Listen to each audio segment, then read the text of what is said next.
Kwanza nimpongeze rafiki yangu, ndugu yangu Steven Nyerere pamoja na wanakwaya wote kwa kuandaa hafla hii muhimu sana ya mtoko wa Pasaka. Lakini faida kubwa ambayo iliyopatikana ni kwamba tunatengeneza umoja katika nchi yetu na udugu, lakini vile vile tunatengeneza connection, kwamba ulikuwa hujui Mera, sasa utamjua. Ulikuwa una changamoto yako fulani, kwa hiyo sasa utajua. Maana yake ni kwamba pasipokuwa na matukio kama haya, maana yake mtu kama mimi kunifikia inakuwa ni vigumu sana. Kwa hiyo nimshukuru Steven Nyerere kwa jambo hili ambalo alolibuni, lakini vile vile nimshukuru katibu mkuu wetu wa Chama cha Mapinduzi kakangu Emmanuel Nchimbi kwa kuweza kukubali, na hii inaonyesha kabisa serikali ya awamu ya sita iko karibu sana na wasanii, kwa sababu kwaya pamoja ni nyimbo za ibada, lakini vile vile kuna sanaa ndani yake.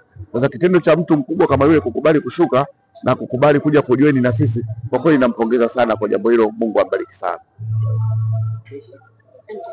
Unategemea kukutana na kitu gani? Pengine yani kufika hapo unafikiria ulikuwa unatamani kukutana na nani ambaye labda ulikuwa unaishi kukutana naye? Mimi katika kufika kwangu mimi nilikuwa na wishi ni moja ya malengo ya tukio la leo.